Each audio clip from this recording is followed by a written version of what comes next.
병원에서 입원하고 있다는 것은 치료받는 것도 있지만 더 중요한 건 뭐예요?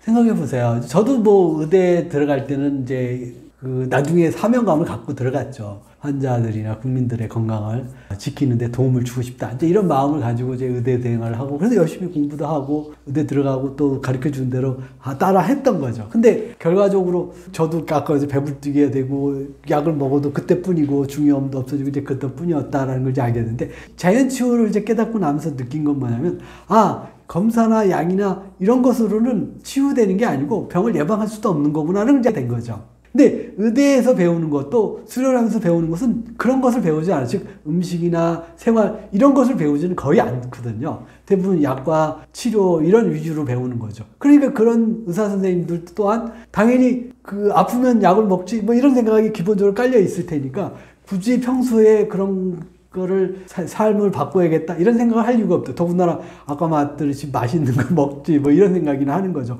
돈을 벌었으니까 편하게 살지.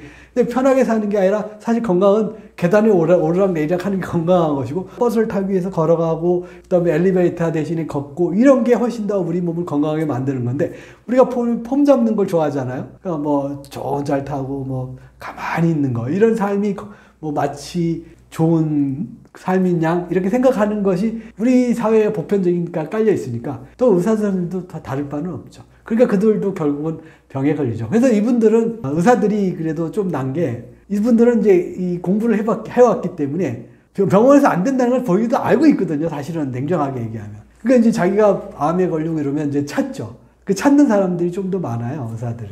그래서 이제 그런 분들이 좋아지는 경우도 더 많고요. 그래서 결국은 삶에 대한 가치를 모르면 의사이든 거지든 똑같은 거죠.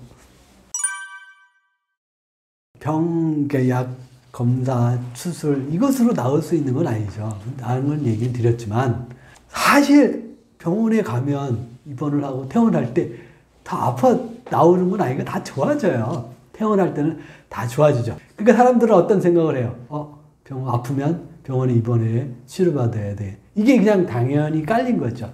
근데 한번 생각을 해보세요. 자, 아팠어요.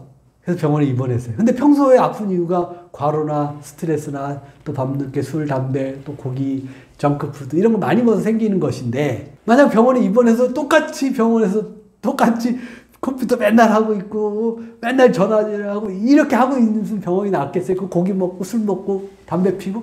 안 낫잖아요. 병원에 가면 어떻게? 당연히 그러면 의사가 간호사 가만두겠어요? 잔소리하고 막 말 안 들으면 퇴원하세요 이렇게 얘기할 테지요. 그 병원에서 입원하고 있다는 것은 치료받는 것도 있지만 더 중요한 건 뭐예요? 그래도 병원이 제가 마음에는 안 들지만 그래도 평소에 먹는 음식보다 좋아요.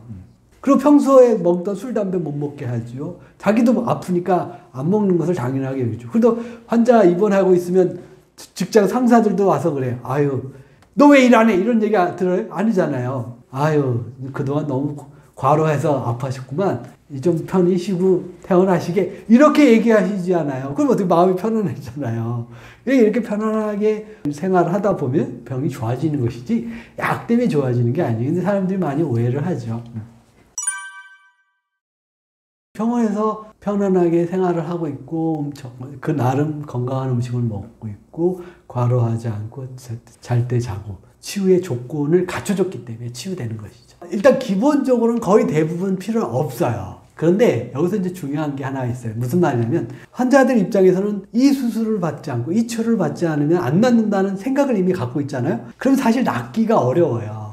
이 인간은 동물과 다른 게 차원이 하나가 있는데 스스로 선택할 수 있고 스스로 생각할 수 있다라는 굉장히 중요한 차이인데, 이 생각이 몸을 결정해요. 쉽게 얘기하면 여러분 긴장을 하잖아요. 어떤 일이 벌어요? 심장이 막 두근두근 뛰고 소화가 안 되는 거죠. 왜 그래요? 호르몬이나 이런 신경 전달 과정에 어떤 시스템이 흐름이 바뀌기 때문에 있는 거거든요. 그러니까 이 생각이 굉장히 중요한 거거든요. 그런데 환자가 만약 이것을 해서 하지 않으면 안 나을 거고 이걸 하지 않으면 내가 문제가 생길 거라고 생각하고 있다면 그것을 하지 않게 하는 게 좋은 게 아니라는 거예요. 그래서 저는 수술을 하느냐 약을 먹지 않느냐 이것은 별로 중요하게 여기지 않는 이유가, 오히려 그런 분들한테는 약을 먹고 있는 게 오히려 현재는 도움이 될 수 있어요. 단 그것으로는 완전한 치유가 일어나지 않기 때문에 치유의 원리와 병의 개념을 알고 나면 아 이렇게 하면 낫네. 그래서 암 환자들 같은 경우는 처음부터 약이나 뭐 항암제나 이런 걸 끊을 수 있을 수 있다면 끊으라고 얘기하지만 끊을 수 없다라고 자기가 믿는다면 그냥 드세요라고 얘기하면서 개념을 하나씩 그럼 몸이 이런 이제 삶을 바꾸는 생활을 하다 보면 몸이 좋아지는 걸 느끼거든요. 자신감이 생겨요. 그리고 또 주변에 이제 공부하다 보면 그런 거 안 하고도 치유된 사람을 알게 되니까 나도 해보겠다라고 마음을 먹고 저랑 이제 상담을 받았거나 지금은 이제 주로 이제 마음 공부를 굉장히 중요하게 여기는데 마음 공부를 하는 분들 중에는 스스로 약을 줄이기 시작을 해요. 반으로 줄이고 그래서 말 안 듣는 거죠. 또 4일에 한 번씩 먹거나 자기 마음대로 이렇게 조절해도 몸이 굉장히 좋아지는 걸 느끼니까 계속 그렇게 하거든요. 그냥 가서 이제 검사를 해보는 거예요. 해보니까, 암이 없어졌다고 들으니까 의사들은 그러죠. 약을 먹어서 그럴 거라고 이제 얘기하지만 이분들은 자기가 약을 안 먹었는데, 아니, 줄였는데, 이제 알니까 그때 이제 얘기를 하죠. 그래서 저는 이제 약을 안 먹고 이제 치료할 수 있겠습니다. 그러면 이제 의사가 약간 반박할 수 없죠. 이제 암이 없어졌으니까. 그러면 어쨌든 잘 하더라고 이제 이야기를 이제 듣거나 또 물론 혼나는 분도 많죠. 야단 맞는 분도. 그러다가 제발 하면 어떡하려고. 그럼 막 두려움이 또 쌓여요. 그래서 마음 공부가 나중에 더 중요한데 해보면 알아요. 해보면 알기 때문에 뭐 당장 끊자 마냐 거부하라 마라. 저는 이제는 이런 얘기를 안 해요. 그래서 자연 치유라고 하는 것은 심지어 약을 먹고 있는 사람도 치유가 돼요. 뭐 조건만 갖춰줘요. 다만 힘들 수는 있어요. 예를 들어 뭐 몸이 부딪히잖아요. 그런 힘든 건 겪을 수밖에 없거든요. 그 정도는 이제 감안을 해야겠죠. 일단 제일 중요한 건 플라시보고요. 플라시보의 효과가 어떤 분은 예를 들어 정신과 약의 80%는 플라시보다 이렇게 얘기하고요. 또 그것뿐만 아니라 그 진통제 같이 이렇게 물질적인 경우도 마찬가지인데요. 육체적 질환도 마찬가지인데 약이라고 말하고 먹는 때와 약이 밀가루 약이라고 주고 약이라고 해도 효과가 한 50% 정도 나타난대요. 진통 효과가. 그것을 이제 플라시보 효과라고 해요. 또 반대로 이 진통제인데 이게 밀가루입니다라고 주면 진통 효과 안 나타나는 경우가 또 반대로 한 50%가 나타나고. 그러니까 이런 것처럼 플라시보 효과도 있고요. 하지만 50%는 효과가 나타나잖아요. 그것은 그 약물의 효과거든요. 무슨 말 신경 전달 과정 또 이 통증 전달 과정을 차단하는 효과가 또 있어요. 그런 효과가 없는 건 아니죠. 하지만 약이나 수술은 질병의 원인을 해결해 주진 않아요. 여기서 이제 우리가 인과 법칙에 대한 이해를 하면 이 말의 뜻을 이해하는데요. 무슨 말이냐면 제가 이게 좀 터프하지만 때리면 아프죠. 안 아프려면 어떻게? 안 때리는 거예요. 이게 인과 법칙이거든요. 자, 풀이 자라려면 어떻게? 비가 와야 되는 거예요. 이런 것처럼 우리 몸에도 이 인과 법칙이 작용이 되고 있는데요. 그 작용이 뭐예요? 바로 음식, 운동, 환경, 그리고 마음. 이것이 잘 작동이 되면 그 인과 법칙에 따라 또는 반대 또 방해하는 방식으로 작동이 되면 병이 걸리는 거고 건강한 방식으로 작동이 되면 치유가 되는 거죠. 약의 역할은 그 인과 법칙을 이해하면 간단해. 질병의 원인을 치료해? 아니잖아요. 그게 당연히 치료가 안 된다고 얘기할 수밖에 없는 거죠. 제가 안 된다고 주장하는 게 아니라 증상은 개선이 돼요. 그걸 대증요법이라고 하는 거거든요. 대증요법은 해결을 할 수 있죠. 그러면 이제 또 이런 질문을 해요, 사람들이.